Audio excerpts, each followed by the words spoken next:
Sarah Sullivan holds her breath, counts to 10, tries to break the rhythm. But when she exhales, it comes out exactly when everyone else exhales. 28 passengers, all breathing together, in, out, in, out. Perfect synchronization, like a choir, like a machine. Sarah noticed it 7 minutes ago, or was it longer? She's been on this Greyhound from St. Louis to Chicago for 40 minutes, boarded at 12:30 a.m.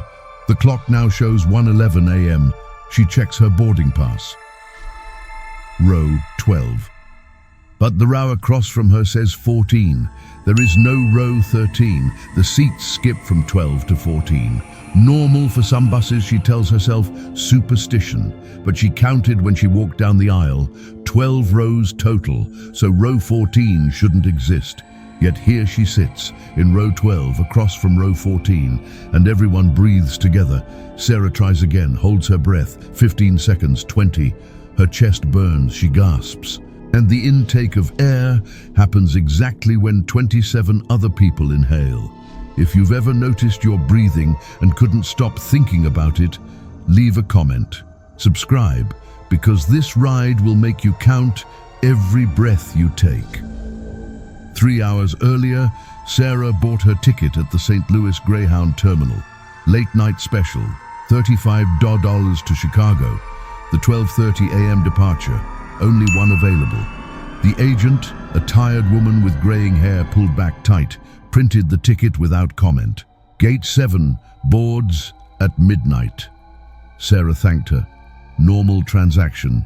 Routine. Sarah needed to get to Chicago for a job interview. Marketing position, 9 a.m. meeting. She'd planned to take the afternoon bus, but her car broke down. AAA said 2 days for the part. The overnight bus was her only option. Sleep during the ride, arrive at 6 a.m., shower at the hostel, make the interview fresh. She chose her usual spot, window seat, middle of the bus. Not too close to the bathroom, not too close to the driver. Row 12, perfect. The bus filled slowly. A businessman in a wrinkled suit, row 4. 2 college students, rows 6 and 7. An elderly woman with a shopping bag, row 9. A man in a black hoodie, row 8. More passengers trickled in. Sarah counted absently, 28 including her. Good crowd for a weeknight. The driver, badge read T. Walsh, made the standard announcements. 4.5 hours to Chicago. Rest stop in Bloomington. Keep aisles clear. Sarah settled in, pulled out her phone, battery at 67%. She'd downloaded podcasts, planned to doze after an episode or two. The bus pulled out at 12:37 a.m., 7 minutes late. Sarah watched St. Louis fade into darkness through her window. The gateway arch disappeared behind buildings. Highway lights strobed past. I-55 north, straight shot to Chicago. She'd done this route before, during the day, never at night. 20 minutes in, she noticed the quiet. No one talking, no phones ringing, no music leaking from headphones, just the steady diesel hum of the engine. And something else, a rhythm underneath, subtle, regular, like a metronome. That's when she first heard it. The breathing, all around her, synchronized, in, out, everyone breathing together, perfectly timed. She told herself it was coincidence. People tend to synchronize, breathing, walking, clapping. It's natural. The bus's vibration probably caused it. Everyone settling into the same rhythm unconsciously. But when Sarah deliberately changed her breathing pattern, shallow, quick breaths, her body betrayed her. Within 30 seconds, she was back in sync. In, out, with everyone else. Sarah counts the breaths. 4 seconds in, 4 seconds out, 8-second cycle, 7.5 breaths per minute. That's slow, too slow for resting breath. Normal resting rate is 12 to 20 breaths per minute. 7.5 is almost sleep apnea territory, but everyone's doing it. She watches the man in the black hoodie 2 rows up. His shoulders rise. Hold, fall, hold. 8 seconds. The college student across the aisle. Same pattern, same timing. The elderly woman with the shopping bag. Identical rhythm. Sarah pulls out her phone. opens the stopwatch app, times it precisely, 8 seconds, every cycle. For 3 full minutes she watches, no variation, not even half a second off. She tries to break it again, breathes fast, panting almost. Her chest moves rapidly for 15 seconds, then, like a magnet pulling her back, the rhythm slows, slower, slower, until it matches, 4 in, 4 out. Her body isn't listening to her anymore. "Excuse me," Sarah leans forward, taps the shoulder of the man in the black hoodie. "Sir?" He doesn't turn. "Sir, excuse me." Nothing, but his shoulders rise and fall. Rise and fall. Perfect rhythm. Sarah reaches across the aisle, taps the college student's arm. "Hey!" The girl's eyes are closed, sleeping, but her breathing is the same. The exact same 8-second cycle. Everyone is either sleeping or staring straight ahead. No one reading, no one on phones, just breathing. Together. Sarah stands, needs to walk, break the spell. She moves into the aisle, heads toward the front, counts rows as she passes. 1, 2, 3, 4, businessman. 5, 6, college student 1, 7, college student 2. 8, man in black hoodie. 9, elderly woman. 10, 11, 12, her seat. 14, wait, she stops, turns around, counts back. 14, 12, 11, 10, there's no 13. The round numbers jump from 12 to 14. She noticed it before, but now she looks closer. The space between row 12 and row 14. It's normal, standard distance, not compressed, not expanded, as if row 13 simply never existed. But that means the bus has 13 rows, numbered incorrectly. Or it has 12 rows, and one is labeled wrong. Sarah walks all the way to the back, counts every row, touches each number, 1 through 12, then 14, then 15 through 17. 17 rows total, but no 13. She walks to the front, addresses the driver. "Excuse me, sir?" T. Walsh doesn't respond, eyes on the road, hands at 10 and 2.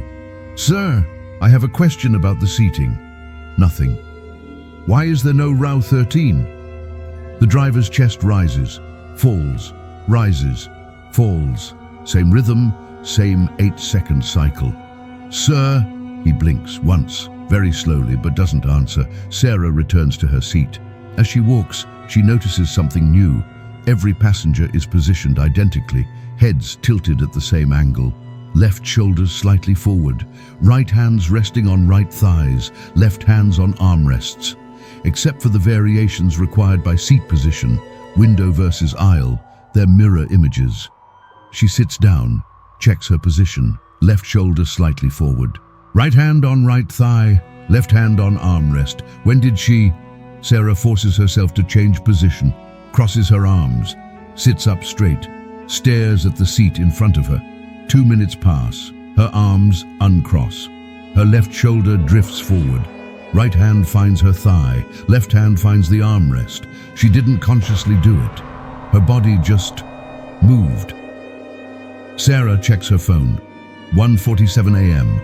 They've been driving for 1 hour and 10 minutes. At highway speeds, they should have covered 70 to 80 miles past Springfield, approaching Bloomington.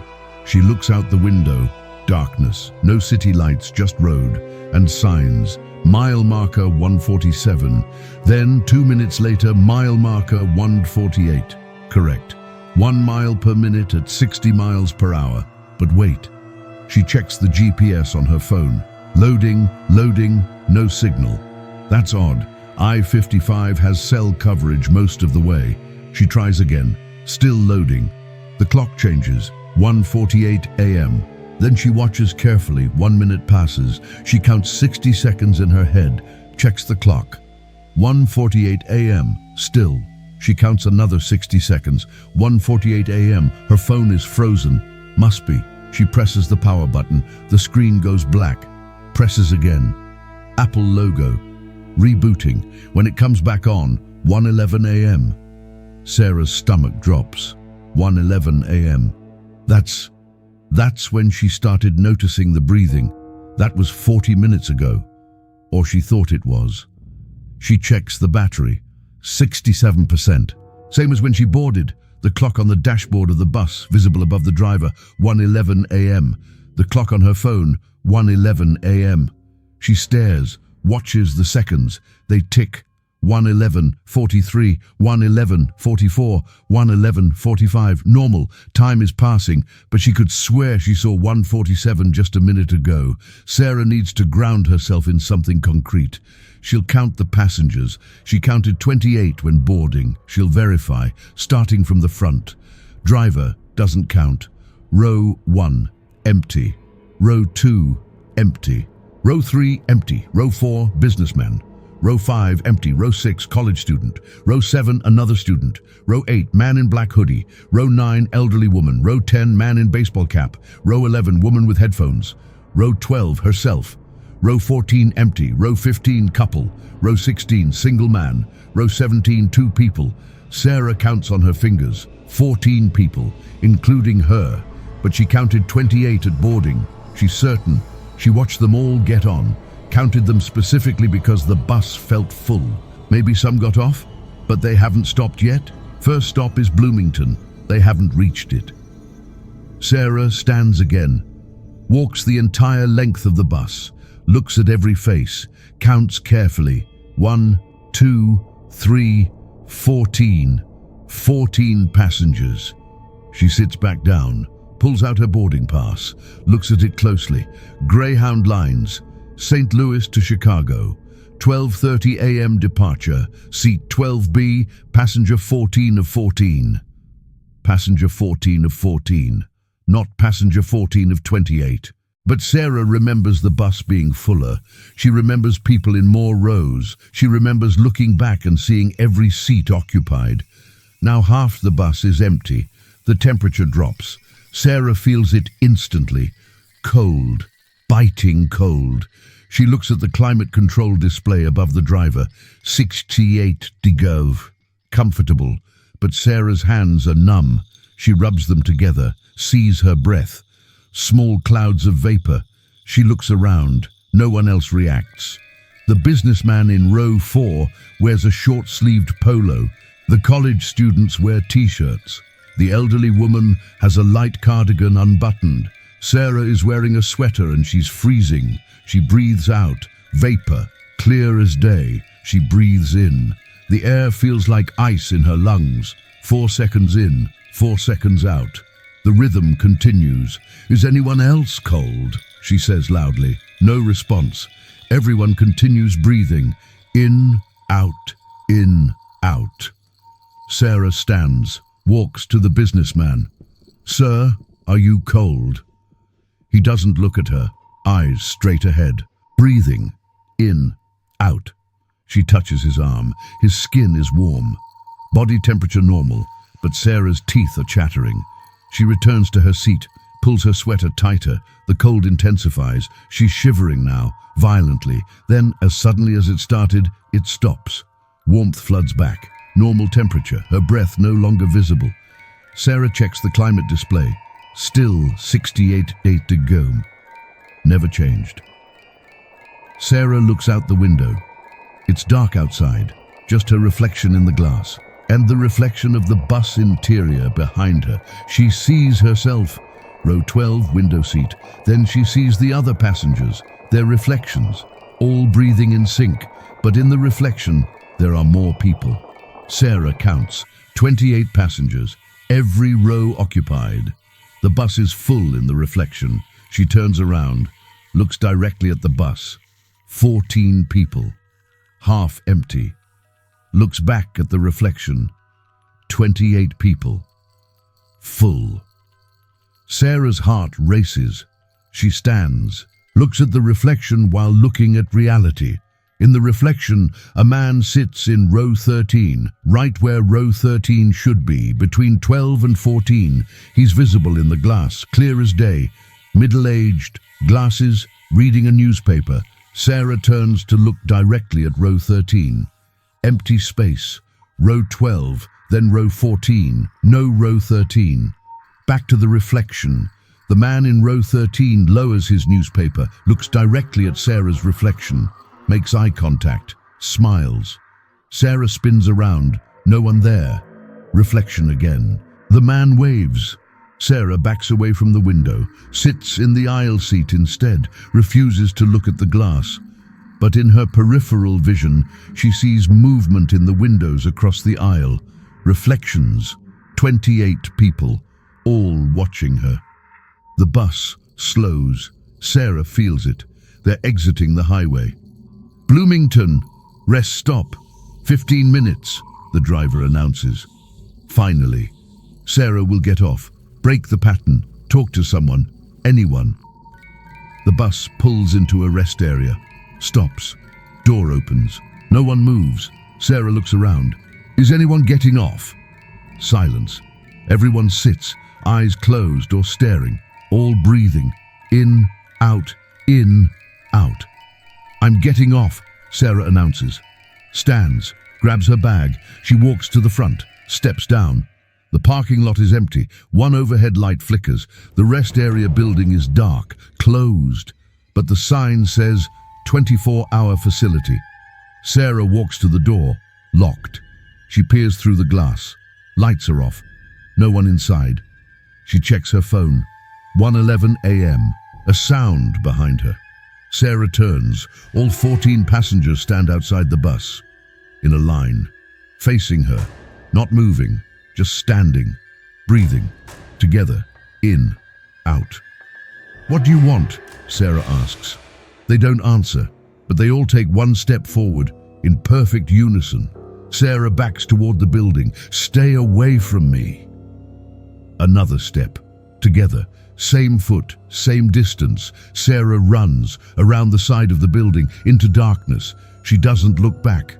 Runs until her lungs burn, until she trips and falls on grass. When she looks up, she's alone. No one followed. She walks back carefully. The bus is there, door open, driver in his seat, all 14 passengers back in their positions, as if nothing happened. Sarah approaches slowly. Were you all standing outside? No one reacts. She gets back on the bus, returns to row 12, sits. The door closes. The bus pulls back onto the highway, and Sarah realizes something. She's breathing in sync again. 4 seconds in, 4 seconds out. She didn't even notice when it started again. Sarah can't stop it anymore. She tries holding her breath until she nearly passes out. Tries breathing through her mouth instead of her nose. Tries counting different intervals. Nothing works. Within seconds, her body synchronizes.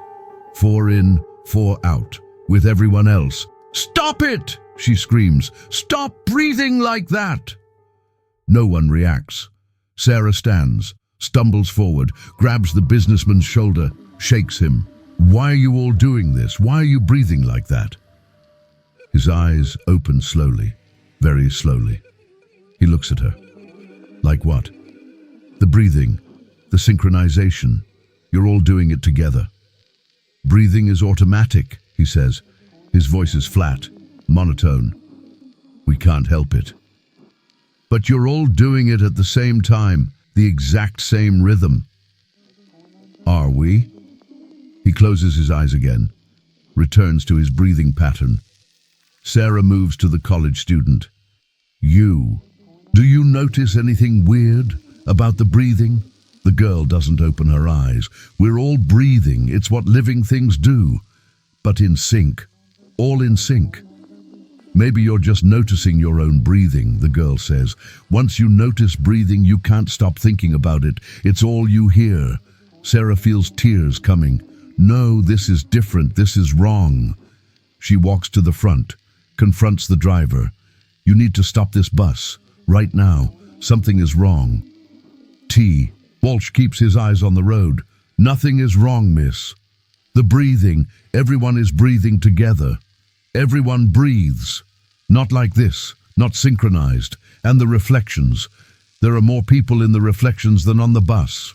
And row 13 is missing. And the time is stuck. And... Miss, the driver interrupts. I need you to return to your seat. No. Not until you tell me what's happening. You're experiencing anxiety. Panic attack, probably. Very common on overnight buses. Lack of sleep, unfamiliar environment. Your mind is playing tricks. My mind isn't. Return to your seat, or I'll have to ask you to leave at the next stop. Sarah stares at him, at his chest rising and falling, rising and falling. 4 seconds, 4 seconds, perfect rhythm. Fine, she says. Next stop, I'm getting off. She returns to row 12, sits, pulls out her phone, tries to call someone, anyone, no signal. She tries emergency calls. No service flashes on screen. She opens her voice memos app, records. My name is Sarah Sullivan. I'm on Greyhound from St. Louis to Chicago. Bus number? She looks for a bus number. Can't find one visible from her seat. I don't know the bus number, but something is wrong. Everyone is breathing in sync. I can't stop breathing with them. The time is stuck at 1:11 a.m. Row 13 doesn't exist. There are more people in the reflections than on the bus. If you find this recording, her phone dies, screen goes black, battery at 0%, but it was at 67% a minute ago. She saw it. Sarah looks around. Every passenger has turned their head, looking at her, all of them, eyes open, staring. What do you want from me? Sarah whispers. In unison, all 14 mouths move, speaking together, same voice, same words. Just breathe. Just breathe with us. It's easier when you stop fighting. Just breathe. Sarah's chest tightens. She can't catch her breath. Panic attack, real panic attack. Her vision blurs. She gasps, gulps air, fast, shallow breaths, hyperventilating. The passengers stand, all 14, together, move into the aisle, walk toward her, slowly, in perfect synchronization. Left foot, right foot, left foot, right foot. Sarah backs against the window. Stay back, stay back. They stop. 1 row away, form a semicircle around her. Just breathe, they say together. In, out, in, out. Her day, and Sarah's breathing slows. Against her will, slower, slower. 4 seconds in, 4 seconds out. Good, they say. Good, you're learning. The bus lurches. Sarah feels it accelerating. Faster. The engine roars. She looks out the window. They're moving at incredible speed, 100 miles per hour, more. The world outside is a blur, but inside the bus, everyone is calm, breathing, together, in, out.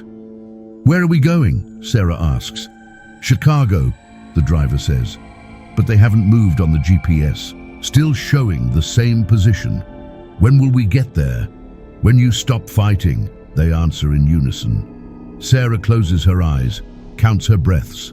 1, 2, 3, all in sync with the others. She can't stop it, doesn't want to stop it anymore. It's easier this way, easier to just breathe with everyone, together, as one. The bus continues through the dark, forever north, forever on I-55, never reaching Chicago, never stopping, just breathing. In, out, in, out. Sarah jerks awake. Daylight, bright daylight streaming through the window. She sits up disoriented. The bus is stopped. Terminal, Chicago. The sign outside confirms it. Union Station. Passengers are gathering their things, standing, stretching, normal people, talking, laughing, playing music from phones, all the sounds that were absent during the night. Sarah looks around. Different people, different faces. Not the 14 from last night. Or were they the same? She can't quite remember what they looked like. Miss, this is Chicago, final stop. A driver stands in the aisle. A woman. Badge reads K. Murphy, not T. Walsh. Where's the other driver? Other driver? T. Walsh, he was driving last night. K. Murphy frowns. I've been driving this route all night, hun, since we left St. Louis at 12:30.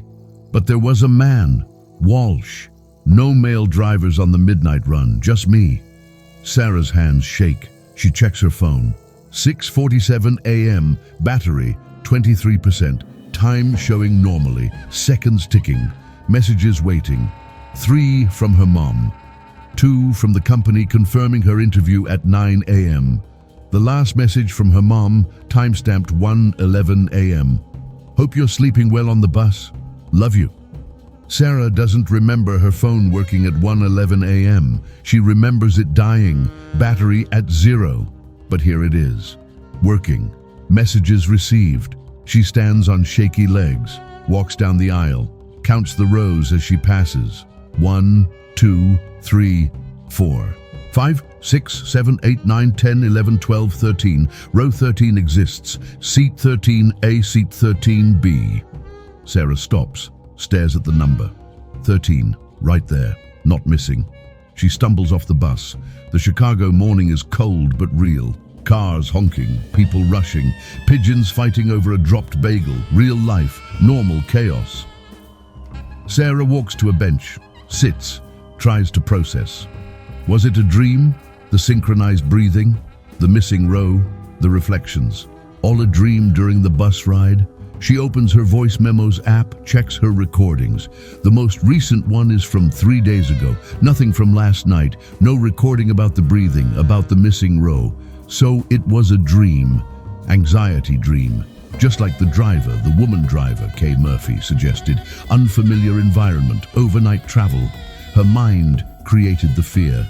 Sarah laughs. Relief floods through her. Just a dream. She'll make her interview. Everything is fine. She stands, starts walking toward the hostel. Then she notices something, her breathing, in, out. 4 seconds in, 4 seconds out. She can't change it. Every time she tries, her body returns to the pattern. And as she walks through Chicago, she notices them. Other people, dozens, hundreds, all breathing the same way. The woman waiting for the crosswalk, the businessman buying coffee, the jogger running past, all of them, same rhythm, same pattern, 4 in, 4 out. Sarah checks her reflection in a store window. Behind her, the street is full of people, all breathing together, synchronized. And in the reflection, for just a moment, she sees the bus, the Greyhound, number visible now, 1313, and through the windows, 14 passengers, all staring out, all breathing. She blinks. The reflection shows only the normal street. No bus, but everyone is still breathing together, and Sarah can't stop. She walks toward her interview, breathing, with the city, with everyone. In, out, in, out. At 1:11 p.m. she'll stop noticing it. At 1:11 p.m. tomorrow, and the day after, and the day after, because once you join the rhythm, you can't hear it anymore. You just breathe. Sarah made her interview, got the job, moved to Chicago permanently. She's been living there for 3 months now. Everything is normal, great even. She loves the city, except sometimes at exactly 1:11 a.m. she wakes up, and everyone in her building is breathing together, in sync. She can hear it through the walls, through the floors, dozens of people, all breathing the same pattern, 4 in, 4 out. And except that last week, her roommate asked her, "Do you ever notice anything weird about the way people breathe here? Like they're all doing it together?" Sarah said no, told her roommate she was being paranoid, overthinking. But Sarah knows the truth. The bus didn't take her to Chicago. It made her part of something. Something that's been breathing together for a very long time, in cities across America, waiting, synchronized, growing. What do you think happened to Sarah? Was it a panic attack? Or did she join something she can't leave? Drop your theory in the comments. Hit that like button, subscribe, and next time you're on an overnight bus, pay attention to your breathing. Count the seconds, see if you can break the rhythm, because once you notice it, you can't stop noticing it. In, out, in, out. Just breathe.